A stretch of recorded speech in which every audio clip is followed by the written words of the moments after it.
Hello everyone, it's Theme Park Avenue, I'm Eric, and not long ago, I talked about what roller coasters I think are overrated and underrated at Cedar Point.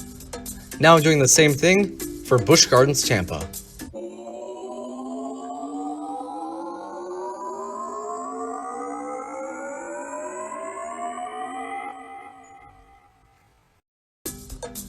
Before we begin this controversial video, please subscribe to the channel for more coaster content. Now to lay out how this will work. I will go through the roller coasters in alphabetical order, and I will deduce whether they are overrated, underrated, or middle. Overrated can mean one of two things. Either everyone loves it, and I think it's good, not great, or everyone likes it, and I think it's bad. Don't worry, I don't think any of these rides are in that part of the overrated. And for underrated, it can either be a ride people like that I love, or a ride people don't like that I enjoy. And middle means I generally agree with the overall consensus. Now, let's get into it. Skipping over Air Grover, we will start with Cheetah Hunt. And Cheetah Hunt is a great ride. It is definitely in my top 50, not super high up there, but probably in the 40s, maybe 30s range. I think it's a fun ride. I personally feel it's much more family-oriented than some say, where it only has forces a couple of moments where it's a little more about the experience.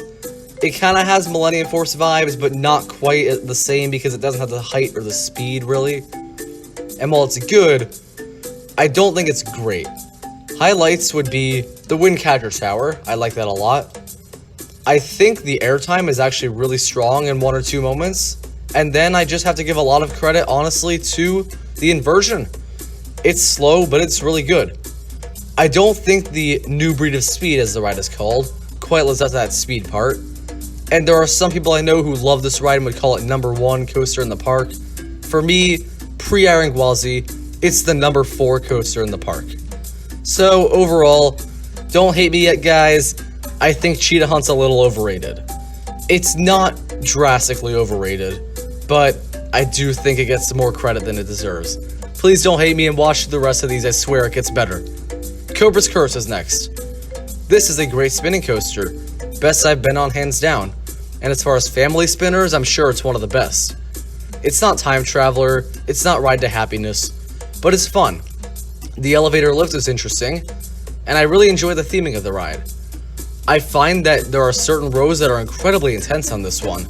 The spinning is great, the backwards section is good, the forward section is strong as well.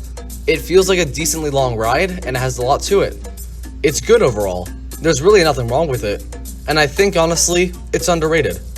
There are some who like it, but I don't know a lot of people who really talk about this one as one of the strongest family coasters. But I think it's probably one of the strongest family coasters in Florida. On to Kumba. Kumba, fantastic ride. Better than Cheetah Hunt for me. It is intense, and it is fun. However, it does have a flaw, and that is, you can get headbanging. I actually do not recommend a back row ride on this, as I've never gotten one that did not provide enough headbanging for me to say, I don't really think I want to do this again. I do it again anyway sometimes, but I still don't think it's all that great. Kumba is excellent. The inversions, the speed, the pacing. It's an intense ride as well. However, I do find that it is not the most intense coaster in the park for me personally. I'll get to that a little later. It's an excellent ride. However, I hear some saying it's best in the park and best B&M, and it's not even close to that level for me. So overall, while I do enjoy Kumba, I do think I'm gonna put it in the middle. Because I know some who call it really overrated, and I was in that boat. But my most recent mind, honestly, after a recent ride on it, I do think I'm gonna change my mind here. And it's in the middle overall, where I'm just about in the middle of the two feuding sides of whether Kumba's the best or overrated. Now for Montu, my favorite roller coaster in the park. So it can't be overrated, I guess. As far as B&M inverts, this is my second favorite, because I weirdly like Banshee and think it's smooth. More on that some other time. But man, Montu is so good. Easily the most intense of B&M inverts. I actually think for sheer intensity, Raptor is right next to it, but this is much better for snappier elements, better pacing, and a more interesting ride experience. The Batwing is incredible. I tend to get morning rides on this, but I find that morning rides are just as intense as a Raptor ride at its absolute best running. So Montu, for me, is the best invert. What do others think of it?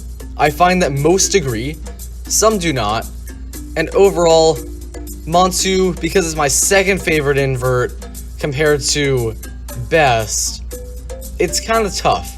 However, I do know enough people who say Montu's not a great ride, and a lot of people don't think B&M inverts are really some of the strongest roller coaster models out there, when I think they're really up there with the Hypers almost. So overall, this is close, but I think Montu is underrated, and honestly deserves more respect overall.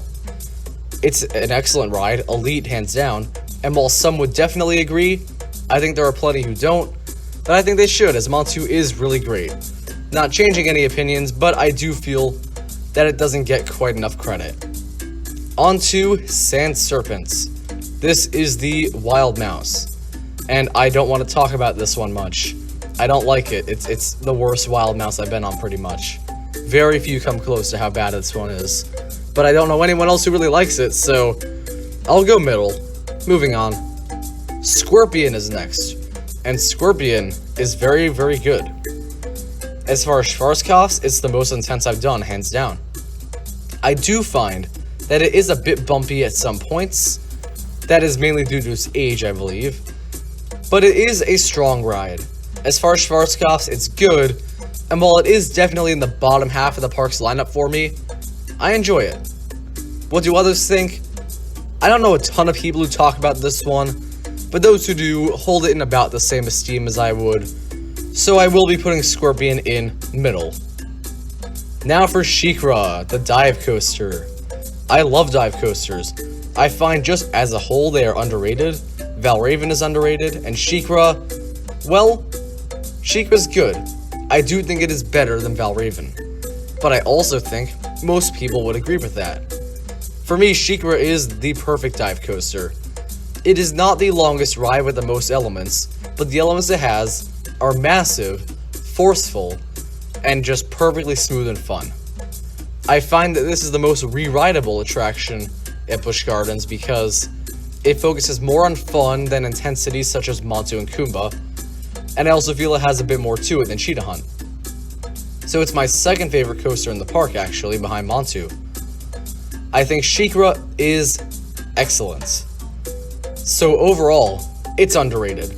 I know some who really love this ride, but I also know people who think dive coasters are meh, and Sheikra would be 5th favorite at the park for some people, and I just think dive coasters are way better than that.